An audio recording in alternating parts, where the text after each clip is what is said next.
Good day.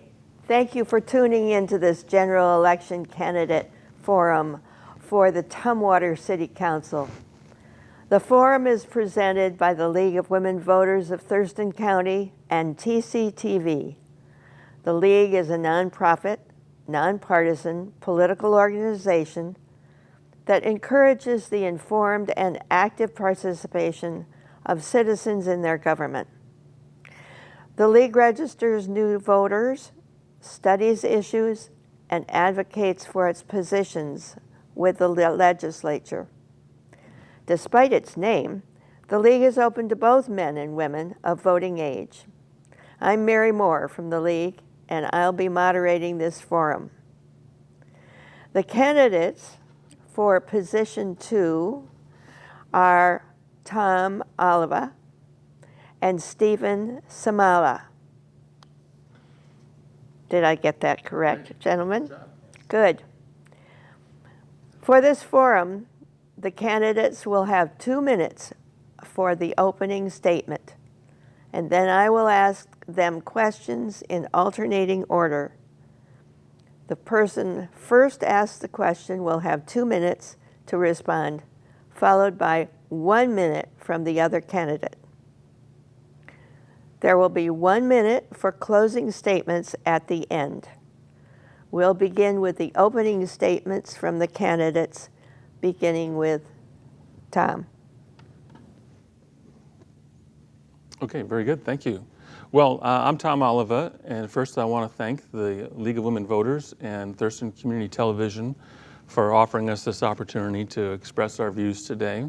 And I want to thank my opponent, Stephen, for tossing his hat in the ring this year and giving Tumwater voters a choice in one of our elections this fall. It's been one of the highlights of my life to serve on the Tumwater City Council for the past 6 years. I moved to Tumwater 19 years ago to take a job with the state of Washington, and I quickly found that there's a lot to love about Tumwater. The people, the neighborhoods, the businesses, the parks. I love the school spirit, and I love the public spirit of voters who consistently support schools and police and fire and better roads. It's just a great place to live. About 15 years ago, after I got settled into my job in my home, I started volunteering on neighborhood organizations and nonprofits in the community, and found that it was a good way to learn about the community and how compassionate the community is, the social services that we offer. I met a lot of folks, built a lot of friendships across the whole county. And all of that experience came in handy when I actually joined the council 6 years ago, because people knew me and they knew what I stood for, and I was able to hit the ground running. And now I'm looking forward to using my experience and the community's investment in me to help meet the challenges of the next 4 years and to keep Tumwater the quality kind of life that we have here in Tumwater and across the region. So thank you. Thank you, Tom. Stephen. Good afternoon. Thank you to the League of Women Voters for hosting this informative forum, and also for always making our democracy work since 1924.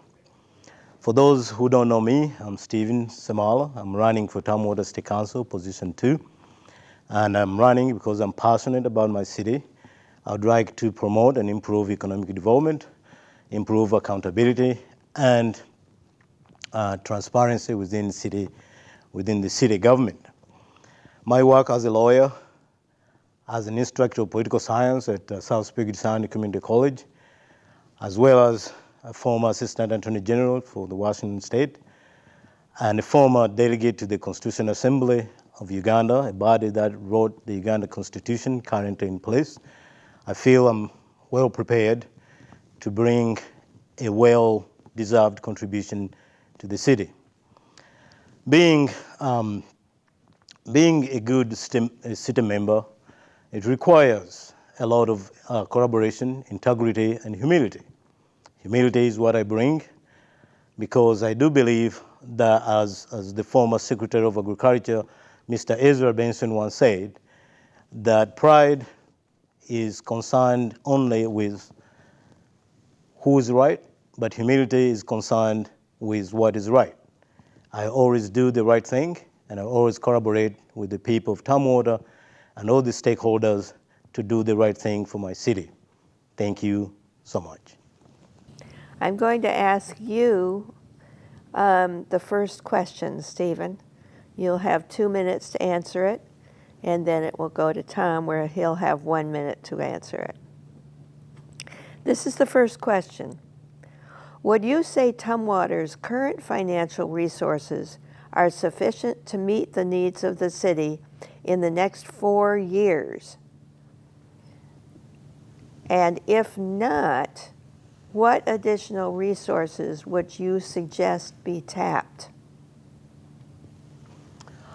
Thank you. I don't think that the financial resources of the city currently will be able to maintain the needs of the city for the next coming 4 years, as you indicated, because, as you all know, there was an annexation that was done, and that means that new citizens of Tumwater were added to the city, and that also requires resources that need to maintain the services provided, the police services, the fire department, and all those cost money. And as far as the resources of Tumwater are concerned, as far as I know, most of the bulk of the resources come from property tax. I'm sure it's about 32% of the resources, of the money coming in, come from property tax. And with the new addition as a result of incorporation of the annexation, I think we're going to need more resources to provide those services. And in order to do that, we need to create or encourage new developments that can generate more revenue. And I'm very glad that the city currently is working diligently. And I thank my opponent, who is the city council here, who have been working diligently to grow our economic development. And that includes the development of the brewery. And I think by doing more development, we'll get more revenue, more resources that are necessary to sustain our city for the next 4 years and more. Thank you. Thank you. Tom? Well, I agree that the coming budgets are going to be very tight in the next 4 years. We're going to face a number of challenges. One of the main reasons is because of citizens' initiatives in the past, the city can only raise its revenue by 1% per year unless voters approve a special tax. So the fact that inflation is higher than that means that we're going to be struggling to continue to provide the level and quality of services that we currently provide. But the answer to that, like Stephen says, is economic development. I think the annexation will close to pay for itself in terms of services to the population there, but we need more businesses to create more jobs and more sales tax and more property tax. We have a lot of land. The brewery property is the elephant in the room. That property needs to get developed and contributing to the tax base and providing jobs in offices and residential retail services to the community. So we want to expand the pie and generate more taxes from new business and not more taxes from current people. Okay. So are you ready for the next question? Certainly. Okie doke.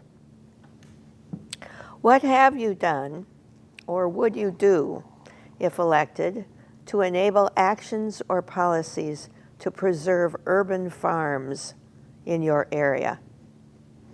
Well, thank you for the question. Urban farms are very important to Tumwater. We have a lot of agriculture in Tumwater, a lot of space. We have an urban agriculture ordinance, which allows people to raise chickens and bees and grow crops on their property. And in fact, this is a very important source of income for many homeowners. So we have an ordinance. It's working pretty well. We also want to be intelligent about the use of land in the future and design communities and developments in the future that are going to be a little bit more dense than they have been in the past. And this is what the state's Growth Management Act calls us to do, is to create denser cities to prevent urban sprawl. So we want to preserve agricultural lands at all costs, and we're looking at a target for no net loss of agricultural lands in Thurston County. And one of the ways of doing that is to create dense populations in neighborhoods that are comfortable to live in, that create walkable communities where you don't have to go out and get in your car to get a gallon of milk, for example, but you might be able to walk to a store because there's enough critical mass of population in order to have retail there. So it's a matter of planning, and it's a matter of prioritizing agricultural lands and the good that it does and the nutrition that comes out of agricultural lands. And so I'm pretty comfortable with what we have right now, and we're looking to continue it. Stephen, what would you do to enable actions or policies to preserve urban farms in your area?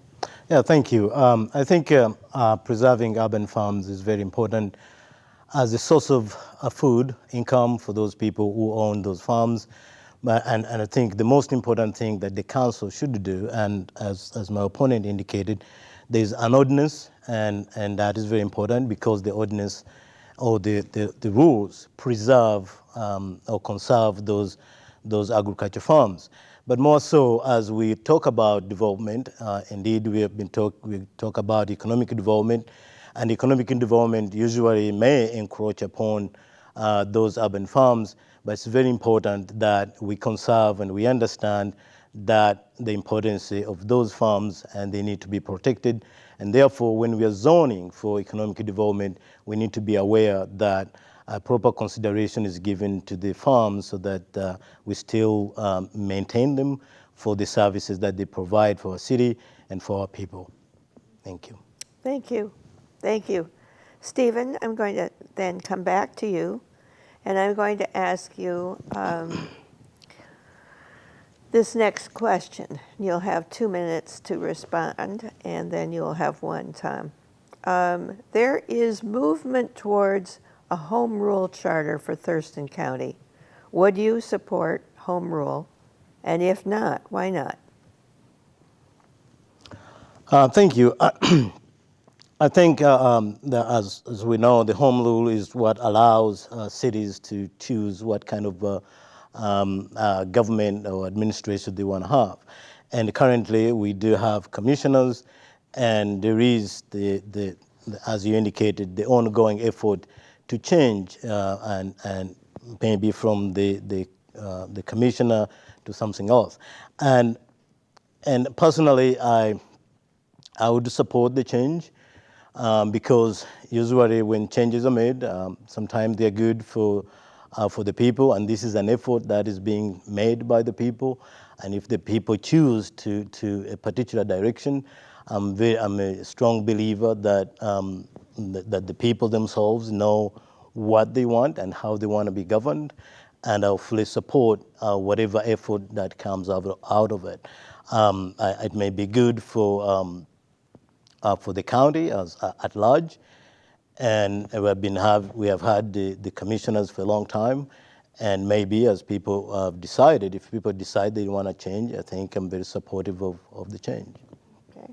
Tom, what do you think about that? Well, I agree with the idea of adopting home rule. It would do a number of things. It would increase representation in Thurston County. We'd have 5 commissioners instead of 3 commissioners who do a great job right now when it comes down to it, but it would increase diversity on the council. It would mean that we would have a few more appointed officials instead of electing the certain folks, certain officials. It doesn't make sense to elect all the county officials that we're electing right now. Some of them could be appointed, and we'd have a single point of authority in terms of a county executive who could administer the county, and then that would leave the commission itself to be the policy body, the legislature, if you will, and to make kind of policy decisions. You'd have more of a separation of power there and some checks and balances. So I agree with that concept there. There's no need for us to be stuck with a model that's 100 years old. The only question really to me is about the timing on it and the cost on it. So the county is pretty struck right now with finances. So we need to make sure we can afford to do it at the time that we change. Thank you. The next question is for you. Okay. How would you say the Growth Management Act's goal of infill rather than sprawl is working in Tumwater? And what, if anything, would you do to work towards that goal? Well, Tumwater has been very successful in encouraging infill. Many times as we're out doorbelling in this campaign, you'll come across a number of residences right on the street, and then there'll be some in the backyard kind of that you have to walk to. And it's a better use of land that way, and we can get more density in there while still living the kind of quality of living conditions that people like in single-family residences. So things are working pretty well, I think, on infill. And how do we encourage that is it's really going to be a function of the marketplace, I think, as those properties become more affordable and the price of land goes up in other places. People will start looking more at some infill locations and building there. But we have many examples, successful examples of development in infill, and by and large, they're very attractive. They're nice places to live, and the best thing about them is you're still in the middle of town where you have all the public services and retail, and it's easy to get around. So that is our future, and I think it's going well now in Tumwater. What about you, Stephen? What do you think? I'm very supportive of the infill as well, because as we talked earlier about the conservation of urban farms, in order to do that, you must have the infills, and you really can't do it if the population is spread out. And as the population increases in Tumwater, which it has relatively increased a little bit, that means that if you don't do the infill, then it means that the sprawl will go into those urban farms, and therefore then the rezoning of those urban farms would have to change. But if we practice the infill, then we can be able to conserve the urban farms and conserve other habitats for wildlife and things like that. So I think it's working pretty good, and I'm very supportive of it. Okay. The next question is for you, Stephen. For 2 minutes, you have Thurston Regional Planning Council's recent sustainability plan included targets for reducing carbon pollution to address climate change. That would be 25% below 1990 levels by 2020, 80% by 2050. What specific policies and investments would you propose to help reach those targets? Thank you. I think climate change is a big issue all over the world, and I think such incentives, as indicated in the plan, are very important, and they need everybody's support, not just the members of the council or the people like us who are trying to get on the council, but an effort that has to be made by every citizen of every city, of every state, of every country. Now, as far as the policies that need to be made, of course, sometimes don't need to make dramatic policies because we have to consider the economic impact that comes with such a dramatic changes. But I think currently there has been incentives that are already been put in place, energy sufficient incentives that are being provided by different organizations. And I think we should, as the city, work with those stakeholders and promote those incentives. For example, the Energy Star has some incentives. The Pacific Power provides some incentives for builders who build homes with energy sufficient products. And therefore, I think it should be the policy, not necessarily the city council dictating on how to do that, but I think it's more of a collaborative effort working with stakeholders in order to promote those incentives, and also the giving incentives even for builders who are building in our city so that they can use energy sufficient products. Tom? Thank you. Well, I'm currently the Vice President of Thurston Regional Planning Council, and I was on TRPC when we did our 3-year task force for Sustainable Thurston, which was a very comprehensive look from about 12 different perspectives on sustainability, including roads and energy, and schools and food and water quality and all those kinds of things. So I strongly embrace these goals for reduction of climate change and greenhouse gases. Stephen brought up a number of great solutions to that. Energy conservation has got to be number one because of the use of it. And so we have done a number of things in Tumwater, where we've installed an airlock in the library to keep the treated air from getting outside. We were converting the traffic lights from the incandescent to the LED format because that uses a lot of energy. The other part of this, of course, is to design intelligently well laid out communities in the future, so we don't make our citizens so reliant on single passenger vehicles. One last question. Oh, okay. Okay, and it's to you. What have you done or would you do as a city council member to further involve Tumwater in solutions for the homeless? Well, this is a great question because it breaks my heart to see the homeless problem in our community here.